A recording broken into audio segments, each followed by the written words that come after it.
Back in 1963, Mercury first added the name Marauder as a high-performance designation to 3 of its models, after the same name had been used on Ford's high-output V8 engines beginning in 1958. Low sales in a new direction for Mercury towards luxury ended the first Marauder in 1965, and a second attempt in 1969 sold even less and ended in 1970. 33 years later, Mercury brought the Marauder name back a third time as a high-performance variant of the full-size Grand Marquis. Hoping to improve on the sales the Chevy Impala SS had back in the 90s, the final Marauder instead was, yet again, a sales dud, lasting only 2 model years. This is the story of all 3 failed attempts of the Mercury Marauder. This is my old car.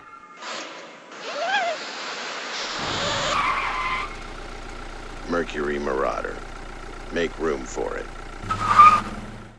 Before we continue, if your old car can't support Apple CarPlay or Android Auto, try the T3 Pro from Carpodgo, the sponsor for this video.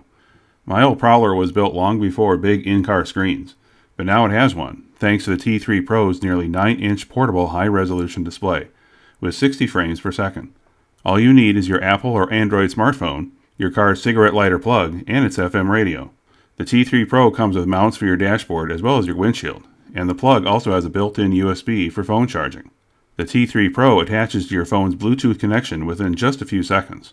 Choose an unused FM radio frequency to have it play through your phone's audio through your car speakers. The screen has a strong magnet on the back that allows it to be detached from the mounting bracket quickly and easily.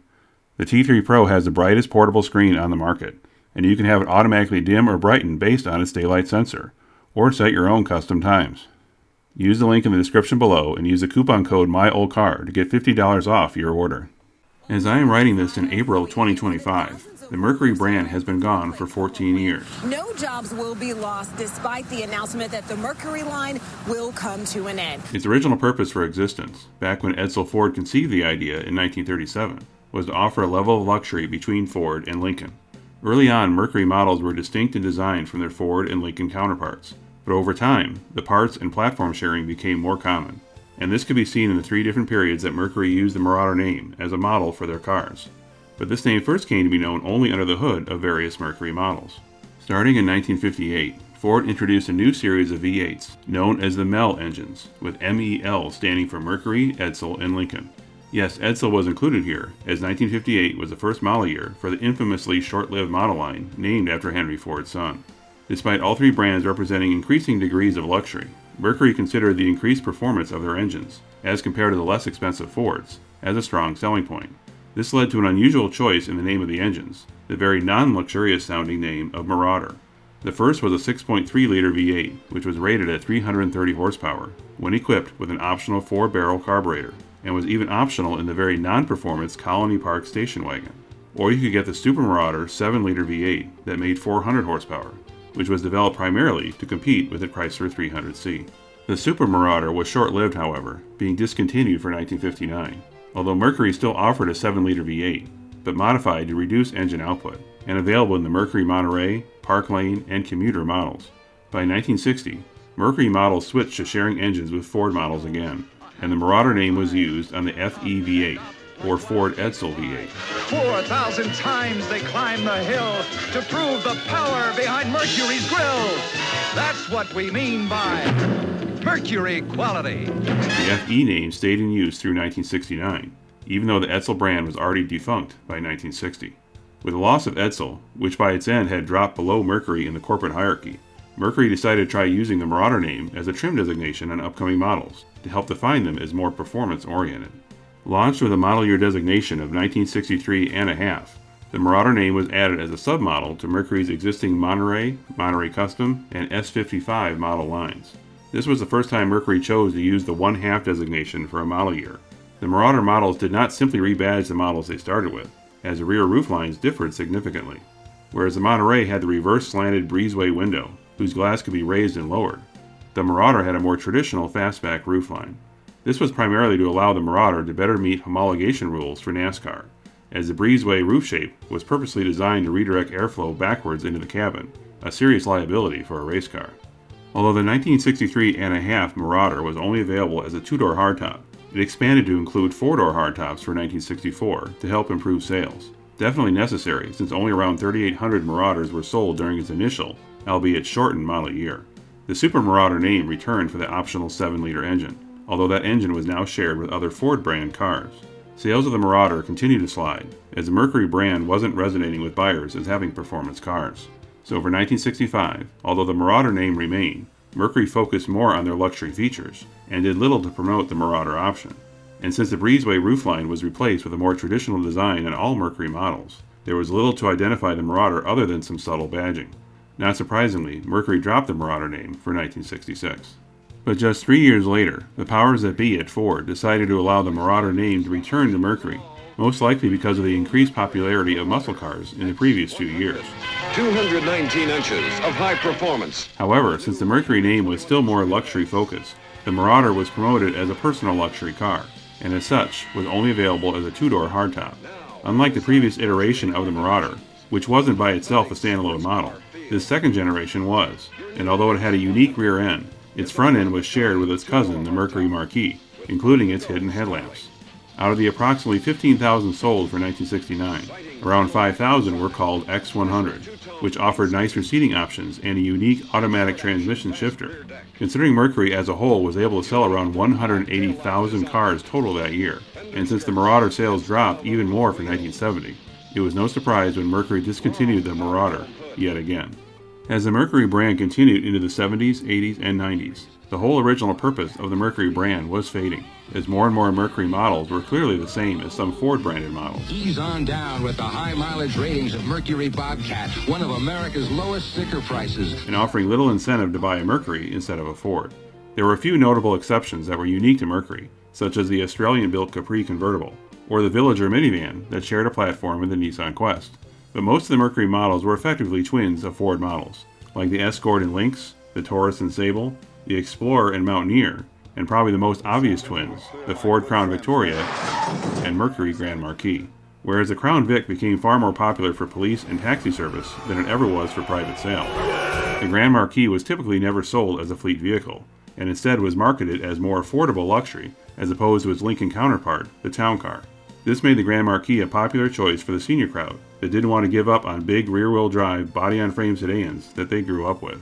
But in 1994, General Motors made the bold move to take their Crown Vic competitor, the Chevrolet Caprice, dropped in a Corvette motor, painted it all black, and called it the Impala SS. This is the car you want to roll up in when you're about to break someone's kneecaps. Despite still having the Caprice's overly rounded, beached whale shape, the Impala SS would quickly become a cult classic, and a favorite of hot rodders who added plenty of additional performance modifications.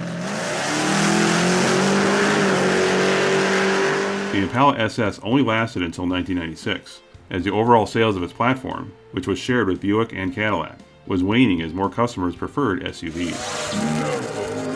As the last remaining American car company with a full-size body-on-frame sedan, Ford was able to hang on to that customer base into the 2000s, but the Grand Marquis' aging customer base continued to move in the wrong direction.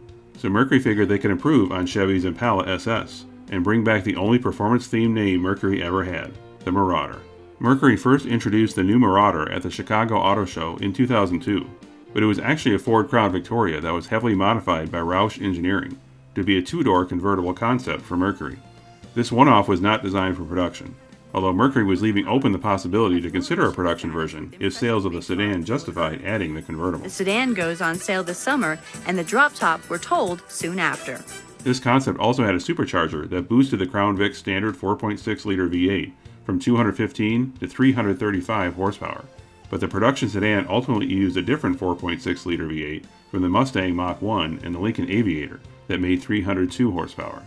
As a comparison, the Impala SS, which left the market 6 years earlier, offered the Corvette's 5.7-liter V8, which had a decent for the time 260 horsepower. Yet despite the extra horses in the Marauder, those who tested the two side by side found the Impala SS was faster. Most potential buyers of the Marauder probably figured it was upgraded to match the performance of the Crown Vic Police Interceptor model, but the only police upgrade shared between the two was a limited slip differential and an aluminum drive shaft. Inside, it was the same dash as the Grand Marquis, minus any wood trim, and they added oil pressure and battery voltage gauges just below the climate controls. The dashboard itself had changed little since the mid-90s, but Mercury tried to snazz it up a bit by adding the long-since abandoned Mercury head logo to the seats, as well as the wheel's center caps.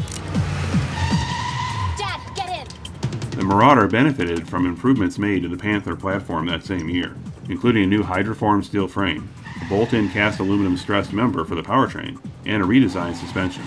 The suspension for Marauder was also stiffened up considerably as compared to the Grand Marquis, which could deter anyone that still wanted a cross-country cruiser. Despite the latter model being well established as Grandpa's car, Mercury hoped that the all-black Marauder, the only color you could get for the first 6,000 or so built, could bring in younger buyers that would appreciate the Darth Vader look, along with the improved performance. Mercury estimated that they could sell around 18,000 per year, but by the end of 2003, only 7,838 were sold.